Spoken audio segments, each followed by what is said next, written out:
Voilà, bonsoir à toutes et à tous.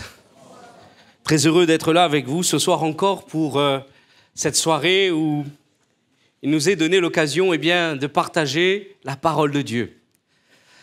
Cette occasion aussi de permettre à ce que plusieurs puissent non pas simplement connaître Jésus, parce que nous ne sommes pas là ce soir pour avoir des connaissances sur Jésus. Ce que j'aimerais ce soir de la part du Seigneur et par l'aide du Saint-Esprit, c'est qu'en sortant de ce lieu, nous puissions l'aimer même davantage, qu'en se révélant à notre cœur ce soir, il se passe quelque chose de merveilleux, qu'il y ait une rencontre avec Jésus. Parce que tout change lorsque Jésus vient dans notre vie. Amen. Alors sans plus tarder, j'aimerais qu'on puisse ouvrir la parole de Dieu. On va faire une lecture dans l'évangile de Luc, au chapitre 17 et à partir du verset 11. Évangile de Luc, chapitre 17, à partir du verset 11. Nous allons lire ce passage et nous allons voir combien le Seigneur peut tout changer dans notre vie. Quelles que soient les montagnes qui puissent se trouver ce soir dans ta vie, Dieu peut l'enlever. Quels que soient les soucis, les tracas qui pèsent dans ton cœur, Dieu peut l'enlever. Et la Bible appelle aussi l'agneau qui ôte le péché du monde. Non pas qui le camoufle, non pas celui qui va le cacher, mais c'est celui qui l'ôte. Alléluia, pour que tu sois réellement libre. Alors il est écrit dans ce passage, Jésus se rendant à Jérusalem, passait entre la Samarie et la Galilée. Comme il entrait dans un village, 10 lépreux vinrent à sa rencontre. Se tenant à distance, ils élevèrent la voix et dirent « Jésus, Maître, aie pitié de nous !»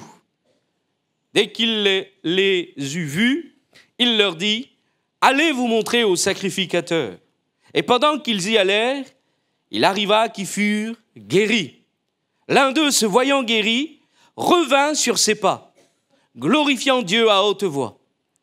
Il tomba sur sa face aux pieds de Jésus et lui rendit grâce. C'était un Samaritain. Jésus, prenant la parole, dit « Les 10 n'ont-ils pas été guéris? Et les 9 autres, où sont-ils? Ne s'est-il trouvé que cet étranger pour revenir et donner gloire à Dieu? » Puis il dit « Lève-toi, va, ta foi t'a sauvé. » Amen. Amen. Merveilleux récit de l'Évangile, nous voyons que le Seigneur Jésus, et comme nous l'avons chanté, est celui qui peut tout. Rien n'est impossible à notre Dieu. Face à des maladies incurables, le Seigneur peut répondre encore ce soir. Quelle que soit, la difficulté qui se trouve dans ta vie, tu as choisi la bonne part ce soir d'être là, parce que Jésus peut intervenir et peut glorifier son nom. Alléluia. Les 10 lépreux, voilà comment on les nomme. On ne donne même pas les noms de ces personnes. On dirait que leur maladie représente ce qu'ils sont, les 10 lépreux. Et peut-être que ta souffrance ce soir, c'est devenu ton identité, un peu comme Naomi qui va dire « Ne m'appelez plus Naomi, mais appelez-moi Mara, amertume ». Comme si la souffrance dans laquelle elle était, comme si là, dans cette épreuve de maladie de ce 10 lépreux, c'est devenu leur identité. Mais ce soir, à cause de l'Évangile, Jésus peut nous rappeler qui nous sommes véritablement. Qui nous pouvons être en lui. C'est-à-dire que si nous le croyons, si nous le recevons dans notre cœur, nous pouvons devenir enfants de Dieu. Et que notre identité soit révélée. Lorsqu'on regarde à ce contexte de ce passage, voyez-vous, Jésus va choisir de passer entre la Samarie et la Galilée. Et quand on regarde les commentateurs, il est dit qu'il y avait 2 routes principales, mais Jésus ne va pas les emprunter. Jésus va choisir de passer entre la Samarie et la Galilée. Et cela il nous est mentionné dans le chapitre 9 de cet évangile de Luc, où nous voyons, il est écrit dans le chapitre 9, verset 51, « Lorsque le temps où il devait être enlevé du monde approcha, Jésus prit la résolution de se rendre à Jérusalem. » Oh, il aurait pu choisir la route principale, simple, qui amenait à Jérusalem, tout en sachant le plan qu'il devait accomplir. Mais Jésus va emprunter une route que lui-même va choisir. Cela pour vous montrer que Jésus est aussi venu à la rencontre de ces 10 lépreux. Jésus a choisi un chemin pour que ces 10 lépreux puissent le rencontrer. Ce qui est merveilleux ce soir, c'est que Dieu, en la personne de Jésus, vient à notre portée. L'évangile, eh bien, ce n'est pas simplement un récit. L'évangile, c'est Dieu qui s'approche de nous. C'est Dieu qui vient à notre portée. Je peux ce soir m'approcher de Dieu à cause de Jésus. Je peux avoir un contact avec le Dieu qui a créé le ciel et la terre. Et quand on passe sur le front de mer, on voit la mer qui est présente, beau paysage avec beaucoup de vent. Mais c'est merveilleux. Et je sors de Saint-André, j'ai traversé les montagnes, je peux vous dire, c'est merveilleux. C'est beau ce que Dieu a créé. Et ce Dieu-là, il est accessible en Jésus-Christ. C'est lui qui est l'accès. Il aurait pu choisir un chemin tout tracé, mais non, il sait ce qu'il va faire, il sait ce qu'il va accomplir. Et pendant cette route, il va permettre à plusieurs personnes de venir à lui. Quand on regarde les récits, nous voyons que dans l'évangile de Luc, au chapitre qui suivent, nous voyons que il y a plus de 70 disciples qui vont être enrôlés et envoyés.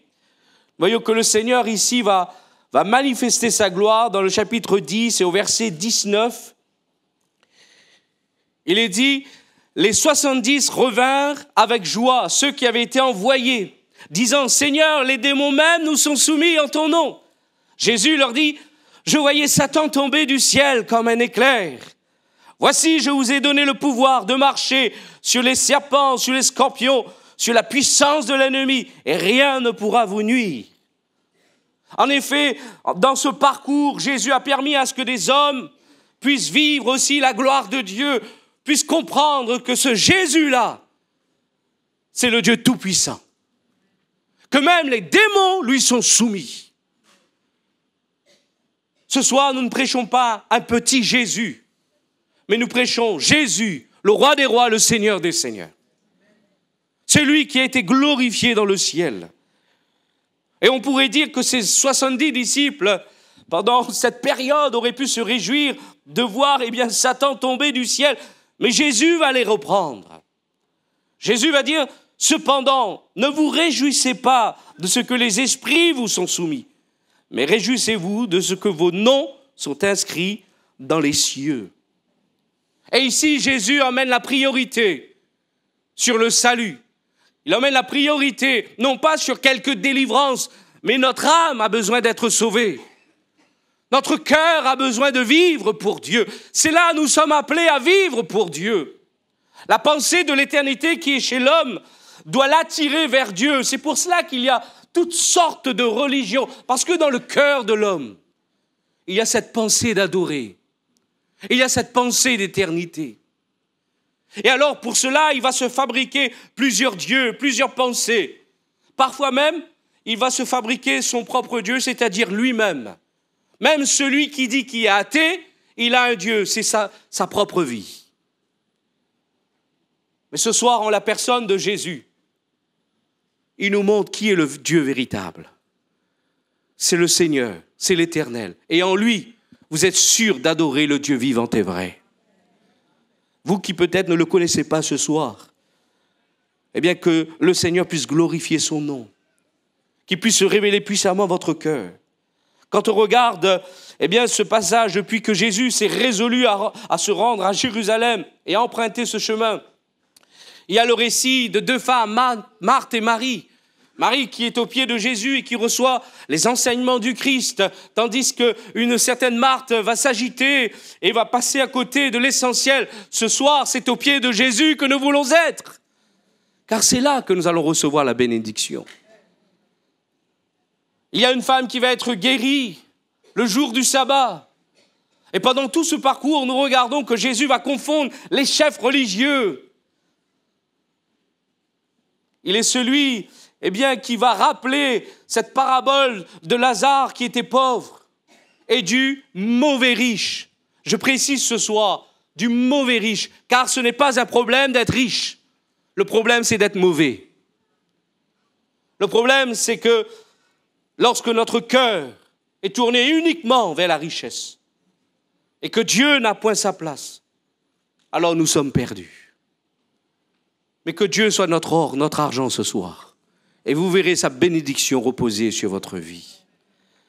Voilà un peu le contexte dans lequel ce récit est mentionné dans le chapitre 17, où Jésus va parcourir, entre la Galilée et la Samarie, et il va arriver à ce village. Il va arriver à ce village où 10 lépreux, vont s'approcher de lui. Il va y avoir une merveilleuse rencontre. Vous savez qu'à cette époque, les lépreux n'avaient pas le droit de s'approcher librement des personnes. Il fallait qu'ils crient « impur, impur !» Parce que c'était là ce protocole, parce qu'ils n'avaient pas le droit d'avoir de contact avec les gens, de peur qu'il y ait une contagion, une contamination ou autre chose, et ils étaient méprisés, mis de côté. Et voyez-vous, à une certaine distance, il est dit, ils vont interpeller Jésus. Ils vont dire « Maître, aie pitié de nous ». Je ne sais pas dans quelle intention tu es venu ce soir. Je ne sais pas dans ton cœur quelle est l'attitude de ton âme. Mais nous voyons que ces 10 lépreux, vont dire « Aie pitié de nous ». Ils vont dire à Jésus « Nous ne méritions rien, mais aie pitié de nous, fais-nous grâce ». Ils ne viennent pas avec leurs œuvres, parce que leurs œuvres, voyez-vous, elles ne sont pas si bonnes, car la lèpre qui les recouvre, les met comme de côté, comme des parias, comme des gens qui n'ont droit à rien. Mais ils osent crier à Jésus. Vous savez pourquoi ils osent crier à Jésus? Parce que la réputation de Jésus l'a précédé. Jésus allait de lieu en lieu faisant du bien, guérissant les malades, délivrant tous ceux qui étaient sous l'emprise du diable. Et nous pouvons retrouver ce récit dans Matthieu chapitre 8. C'est un peu similaire à cette histoire. Voyez-vous, c'est l'histoire d'un lépreux cette fois-ci. Non pas de 10, mais d'un lépreux, qui va demander à Jésus de le guérir. Il est dit, lorsque Jésus fut descendu de la montagne, une foule le suivit. Et voici un lépreux s'étant approché, se prosterna devant lui, dit « Seigneur, si tu le veux, tu peux me rendre pur. » Jésus étendit la main, le toucha et dit « Je le veux, sois pur. » Aussitôt, il fut purifié de la lèpre. Alléluia. La lèpre n'est pas un problème pour Dieu. C'est la manière dont on s'approche de lui qui va conditionner cette grâce dans notre cœur. Dieu résiste aux orgueilleux, mais Dieu fait grâce aux humbles. Dieu sait déjà dans quelle manière nous nous approchons de lui. Et la Bible nous dit que ce lépreux s'est jeté à ses pieds, se prosterna et dit « Seigneur », le reconnaissant comme celui qui a une pleine autorité, « si tu le veux », il sait que le Seigneur en a le pouvoir, tu peux me rendre pur. Quelle attitude, quelle foi incroyable. Et Jésus va lui dire « Je le veux, sois pur. » Alléluia. Vous savez que Jésus ne méprise personne? Je ne sais pas, vous, comment vous auriez réagi devant cet homme lépreux. Alors que normalement, il faut garder une certaine distance. Mais lui, il va se jeter aux pieds de Jésus. Il va casser les codes. Il va se jeter aux pieds de Jésus parce qu'il n'a pas d'autre espérance ici-bas. La seule alternative qui reste dans sa vie, c'est une personne qui s'appelle Jésus. Et il se jette à ses pieds. Et je vois ici l'image d'un Seigneur qui ne méprise personne. Alléluia. Il ne met personne dehors. Il est celui qui considère la vie de chaque personne. Et il est celui qui va répondre à la demande de ce lépreux. Ce soir, Jésus est prêt à répondre à nos demandes, à nos requêtes, à nos supplications, à nos prières. Son oreille n'est pas trop dure, n'est pas trop dure pour entendre, ni son bras n'est pas trop court pour nous toucher. Le Seigneur peut nous entendre ce soir. Et il peut nous répondre. Alléluia. Et quand on regarde à la vie de cet homme, la lèpre, ce n'est pas quelque chose d'agréable. Visuellement, mais aussi esthétiquement, lorsqu'on regarde les plaies, je ne sais pas si vous avez pris le temps de voir un peu tout cela, mais c'est quelque chose qui peut vite fait, être difficile à considérer, à trouver même parfois du dégoût. Mais ce qui est incroyable, alors que cet homme avait juste dit Jésus, si tu veux, tu peux me rendre pur, la Bible nous dit que Jésus va étendre sa main et va le toucher. Jésus n'est pas simplement celui qui va accomplir comme ça des choses, mais il voulait montrer à cet homme, ce lépreux, que si tout le monde le méprisait, le mettait à part à cause de cette lèpre, lui, le Seigneur, il était prêt à l'accueillir. Il était prêt à le recevoir. Il était prêt à le toucher. Quelles que soient ces choses qui peuvent sembler être un dégoût, Jésus n'en a pas peur. Jésus peut toucher toutes les vies. Alléluia. Un jour, un homme, Job, va dire « Je suis dégoûté de moi-même ». Je ne sais pas si vous l'avez déjà un jour manifesté, mais quand on regarde à nos vies, parfois, nous pouvons être dégoûtés de nous-mêmes. Mais malgré ça, Jésus nous aime. Et il veut quand même nous toucher. Il veut quand même aller au fond du problème. Et la Bible nous dit que Jésus va étendre sa main et il va le toucher. Il va dire, je le veux, sois pur. Alléluia. Ce regard ne s'est pas retiré de cet homme. Vous savez, certaines personnes, lorsqu'ils vous voient, ils vous évitent du regard. Parce que vous êtes gens à problème. Ça vous est déjà arrivé, ça? Sur un trottoir, vous croisez quelqu'un et il vous évite du regard. Ou parfois, en faisant des courses. Dès qu'on voit la personne, on dirait que le produit là est vraiment intéressant. Hein? Et on vous zappe.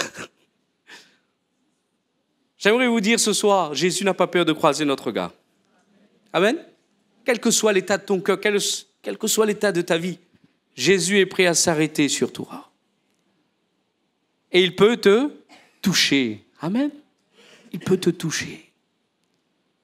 Les hommes peuvent être dégoûtés de nos vies, mais Jésus, lui, il est prêt à toucher et à enlever ce qui est sale dans notre vie, enlever ce qui nous rend impurs. Il est celui qui peut nous sanctifier, nous laver.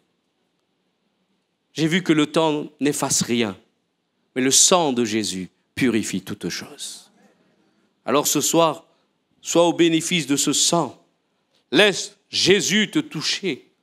N'aie pas peur, parce qu'il est prêt à te guérir. Alléluia.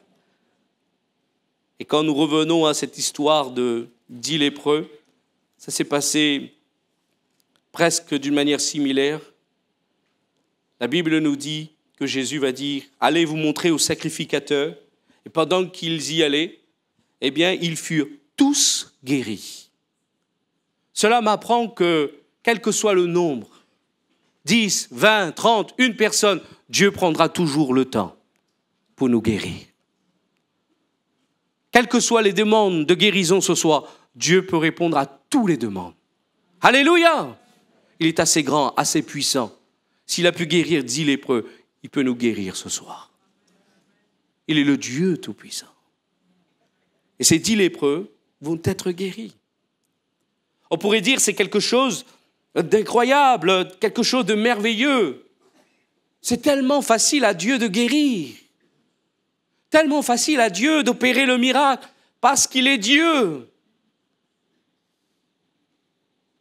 Parfois, le problème se trouve dans nos cœurs, qui sommes lents et durs à croire aux promesses de Dieu. Seigneur, viens au secours de mon incrédulité ce soir. Viens me montrer ta gloire dans les cœurs et dans les vies.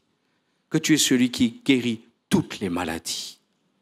Que tu es l'Éternel et bien qui glorifie ton nom. Alléluia. À Saint-André, récemment, nous avons eu un frère qui avait des douleurs au genou, pour qui on avait prié. Il avait fait des examens et les examens avaient montré bien qu'il devait se faire opérer. Et lorsqu'il est allé à l'opération, la veille, je l'avais vu, on l'avait vu aussi avec l'église, on avait prié pour lui.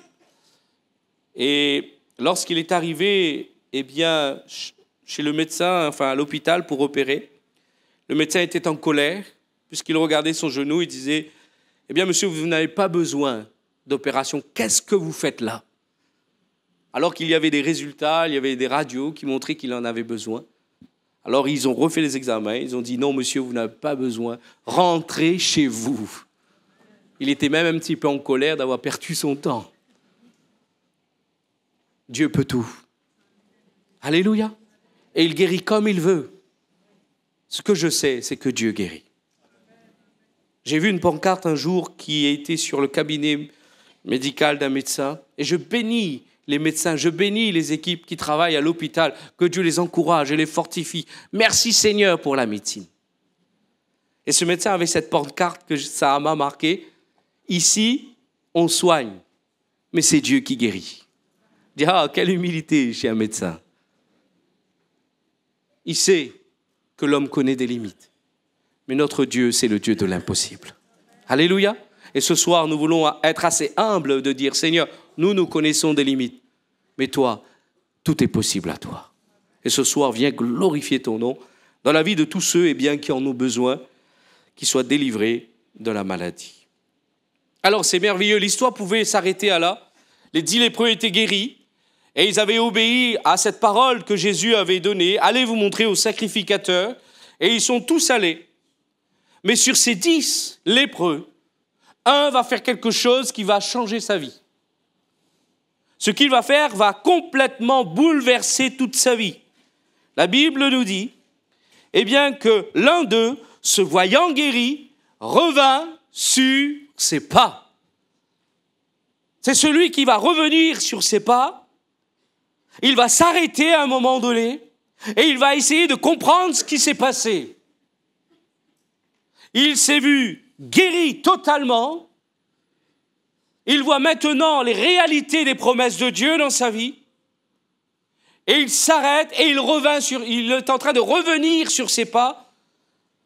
Et nous allons voir ensemble qu'est-ce qui a fait qu'il a fait demi-tour. C'est l'amour de Jésus. C'est la personne de Jésus qui nous fera toujours faire demi-tour. C'est la personne de Jésus qui nous montrera toujours, que l'important, au-delà d'une guérison, de délivrance, c'est sa personne qui est importante. C'est Jésus ce soir qui est important. Ce n'est même pas moi, ce n'est pas personne, c'est Jésus qui est important. La première action que nous voyons qui s'est établie dans le cœur de ce lépreux, alors qu'il retourne en arrière, l'une des réalités qui s'opèrent dans sa vie, c'est qu'il ne suit plus la foule. Les 10 lépreux sont allés voir le sacrificateur. En effet, à cette époque, c'était les sacrificateurs qui avaient autorité pour attester si la lèpre était complètement guérie ou pas. C'est une chose qui est bonne. C'est une chose qui est bonne. Mais cet homme comprend qu'il y a ici plus que des sacrificateurs, plus qu'une religion. Il y a ici quelqu'un qui l'a guéri de la lèpre. Il s'arrête et il ne suit plus la foule. Pardon. La première des choses qui se passe lorsque Jésus intervient dans notre vie, nous ne suivrons plus la foule. Quand Jésus intervient avec un miracle dans notre cœur, nous ne suivons plus ce que les hommes pensent ou disent. Mais nous sommes en train de confesser dans notre vie que celui qui m'a guéri est plus grand. Que celui qui est intervenu dans ma vie, ce n'est pas simplement un homme, ce n'est pas simplement un juif, mais c'est quelqu'un de différent. C'est celui qui est le Fils de Dieu. Et je peux vous garantir que pour un Samaritain, le considérer, c'est déjà un miracle. Parce qu'entre les Juifs et les Samaritains, il n'y avait pas, d'accord. Il n'y avait pas, d'entente. Même dans le chapitre 9 où nous l'avons lu, à un moment donné, Jésus, passant dans ce chemin, fait esprit, il vient dans un village où il y a des Samaritains. Et la Bible nous dit qu'ils ne vont pas le recevoir. Et les disciples juifs qui sont avec lui disent « Seigneur, veux-tu qu'on commande au ciel que le feu descende sur eux ?» Vous voyez les Juifs avec les Samaritains? Ils sont pris à les lapider comme si c'était des personnes quelconques. Jésus va les arrêter en disant « Vous ne savez pas de quel esprit vous êtes animés. Ces personnes-là, je les aime aussi. Et je vais les sauver. » Alléluia. Il était déjà en train d'annoncer à ses disciples qu'il est le Dieu des nations, qu'il est le Dieu qui sauve tout le monde. Je suis sûr qu'avec le recul, ses disciples ont aussi rappelé de cette scène, se sont rappelés de cette scène. Ils disent, oui, le Seigneur nous avait déjà révélé une part, qu'il est le sauveur des nations.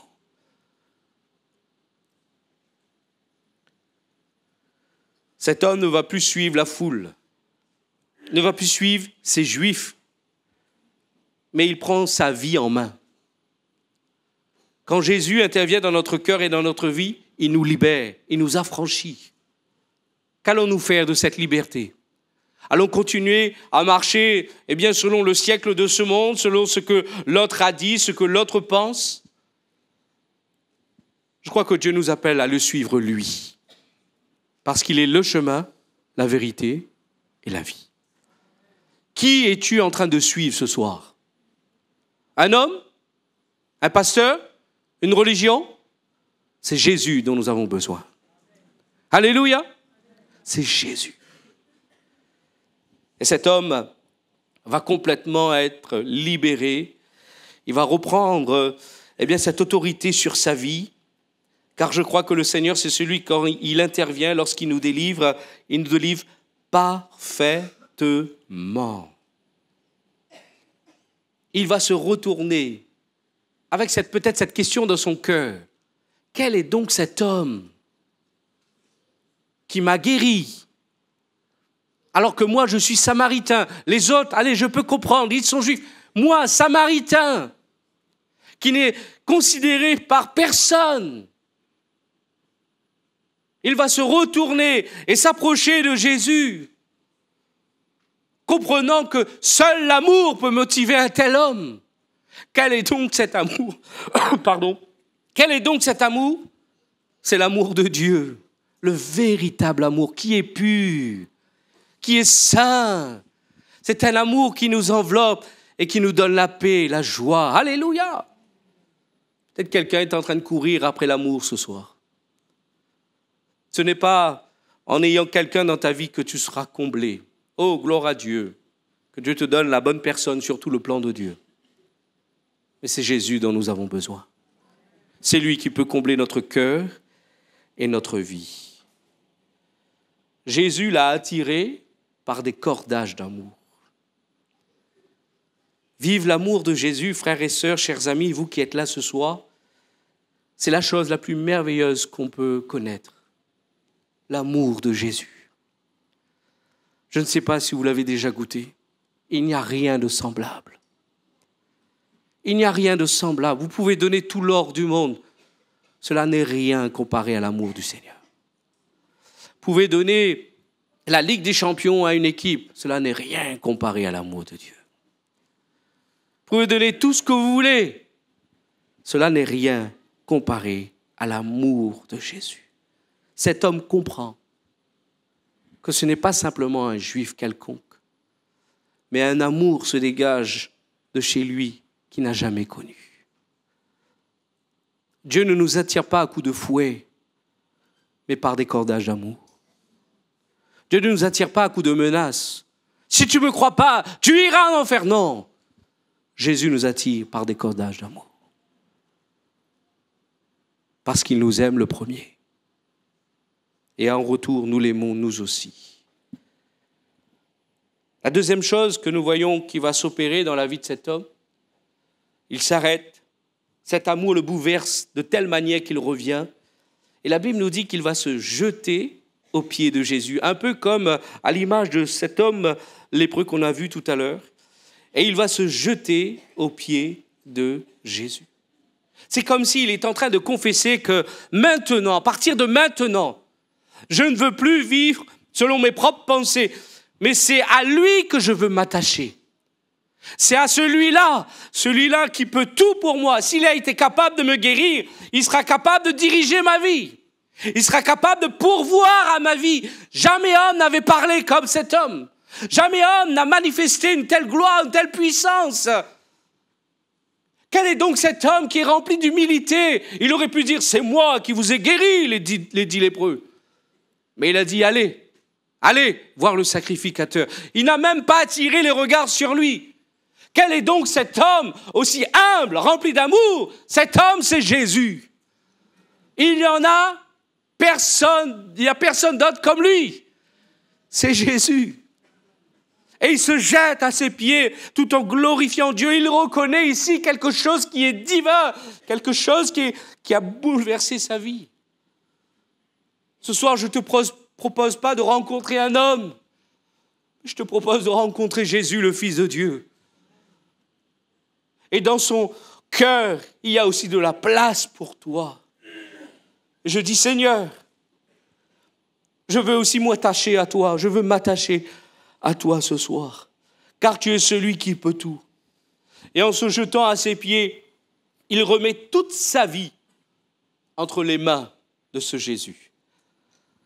Nous connaissons Jésus comme sauveur. C'est merveilleux quand nous le connaissons comme sauveur. Mais il faut qu'il soit aussi notre Seigneur. C'est merveilleux quand nous le voyons nous guérir, nous délivrer, nous faire du bien. C'est merveilleux, mais j'aimerais vous dire que sans lui, nous sommes perdus. Il faut qu'il soit aussi mon Seigneur. Il faut qu'il règne maintenant en moi, parce que s'il ne règne pas, d'autres choses vont régner en moi. Ce soir, que son règne vienne dans nos cœurs et dans nos vies. Attachons-nous à lui. Reconnaissons-le comme le Seigneur, comme celui qui règne, comme le Dieu de notre vie. Il va glorifier Dieu.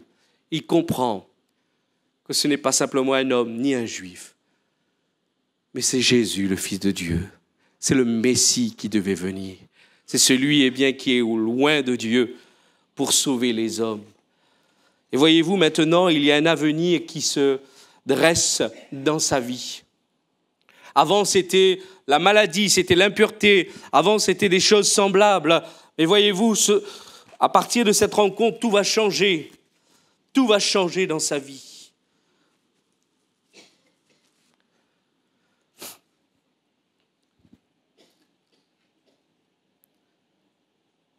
Alors qu'il est aux pieds de Jésus, Jésus va lui répondre. Jésus n'est pas indifférent à ce que nous faisons pour lui. Alors qu'il est aux pieds de Jésus, la Bible nous dit que Jésus va lui dire « Lève-toi ». Vous savez que Jésus ne fait pas tomber personne. Jésus, c'est celui qui relève. Jésus n'écrase personne. Jésus, c'est celui qui relève. Certaines personnes ici-bas, pour paraître plus grands, écrasent les autres. Mais vous savez, vous pouvez écraser les autres, vous allez rester à la même taille. Mais vous allez faire mal aux autres. Certaines personnes, pour essayer de vivre un rétablissement, vont causer du tort aux autres, au détriment de l'autre, pour essayer de trouver un rétablissement. L'homme n'a pas le pouvoir de rétablir parfaitement. Seul Dieu peut rétablir parfaitement, car il est le Créateur. Alléluia. Il est celui qui peut tout ramener dans notre vie. Ce lépreux à qui il n'y avait pas d'avenir, où la maladie était maintenant devenue son identité, maintenant, Jésus lui dit, lève-toi, n'aie plus honte. Il y a maintenant un avenir pour toi. Alléluia. Quand vous venez à Jésus, chers amis, j'aimerais te dire ce soir, eh bien qu'il y a un avenir qui s'offre pour toi. Il y a un jour nouveau, il y a de l'espérance, il y a maintenant quelque chose de nouveau qui peut devenir notre partage en la personne de Jésus. Lève-toi. Ce soir, peut-être quelqu'un a besoin de se lever de sa misère, de sa condition, de sa souffrance. Jésus a une pleine autorité pour nous dire, lève-toi. Lève-toi. Je ne sais pas si vous pouvez vous imaginer cette scène. Cet homme, en se levant, comprend que tout devient possible. Il a été guéri. Il a compris que c'était Jésus qui l'avait délivré. Et ce même Jésus lui dit, maintenant, ne reste pas par terre. Lève-toi. Et lui dit, va. Amen. Dieu lui donne une pleine autorité, une pleine liberté. Ce qu'avant il ne pouvait pas faire maintenant, Dieu lui donne la capacité de le faire. Avant, il était méprisé de tous. Mais aujourd'hui, voyez-vous, eh bien, dans cette parole, nous voyons que le Seigneur va le rétablir parfaitement. Seul Dieu peut le faire. Et quand Dieu rétablit, personne ne peut rien dire. Mais quand les hommes rétablissent, il y a toujours des complications. Mais quand Dieu rétablit, personne ne peut s'opposer. Qui peut s'opposer devant la main du Seigneur? Qui peut empêcher Dieu d'agir? La Bible nous dit qu'il est au ciel et il fait ce qu'il veut. Cela ne veut pas dire que Dieu s'amuse à faire n'importe quoi, mais cette parole nous dit que personne ne peut s'opposer à ce que Dieu veut faire. Personne ne peut s'opposer à ce que Dieu veut faire. Si Dieu a décidé de rétablir, eh bien le rétablissement aura lieu. Alléluia! Le rétablissement aura lieu. Ce ne sera pas à nous d'essayer de rétablir, mais quand Dieu rétablit, personne ne s'y opposera. Va, maintenant un avenir est possible. Et enfin, quand je regarde là ce récit merveilleux, cet homme qui s'est jeté aux pieds de Jésus, cet homme qui a vécu le miracle, mais nous voyons qu'il y a plus que cela. Cet homme va recevoir une parole de Jésus où Jésus va lui dire « Lève-toi, va, ta foi t'a sauvé. » Alors que c'était un Samaritain, est-ce que Jésus va dire « Les 10 qui ont été guéris, un seul étranger est revenu ?» Celui qui normalement n'avait pas part aux promesses des alliances d'Abraham, ce Samaritain, lui, il est revenu. Et Jésus lui dit, toi qui es revenu, lève-toi, ta foi t'a sauvé. Tu recevras plus qu'une guérison. Mais tu vas recevoir maintenant le salut de ton âme, la délivrance. Ta foi t'a sauvé. La foi qui était dans le cœur de cet homme, Jésus l'avait vue depuis bien avant. Cette rencontre qui s'est manifestée dans ce village, Jésus le connaissait. Jésus va tout mettre en œuvre pour que cet homme puisse être sauvé. J'aimerais vous dire ce soir, au travers des réunions que vous voyez, que vous participez pendant toute cette semaine, c'est Jésus qui est à l'œuvre. Il est en train de mettre tout en œuvre pour te sauver. Parce que tu as de la valeur pour lui. Parce que tu es précieux. Les autres te méprisent. Les gens te méprisent. Mais lui, Jésus, il t'aime. Et il vient te délivrer ce soir. Il est venu pour cela ce soir, Jésus. Pour te délivrer, afin que tu sois sauvé. Amen. J'aimerais qu'on puisse courber nos cœurs quelques instants. Qu'on puisse demander à Dieu ce soir, en effet, d'intervenir. Alors que peut-être le pianiste pourrait s'approcher et jouer un cantique de son choix. Je crois que Dieu est ici en la personne de Jésus. Il y a quelque chose de merveilleux que le Seigneur peut faire ce soir. C'est te guérir de toutes tes maladies. C'est aussi faire que tu puisses revenir à l'amour de Dieu, à l'amour divin. Revive cette passion pour Jésus. Revive cette dimension glorieuse et merveilleuse qu'aucun homme n'est comme lui, car il est le Fils de Dieu. Quelles que soient les choses qui sont dans ta vie, qui semblent être comme un dégoût, qui semblent être sales, qui est impur, Jésus n'a pas peur de mettre sa main ce soir. Il n'a pas peur de te toucher.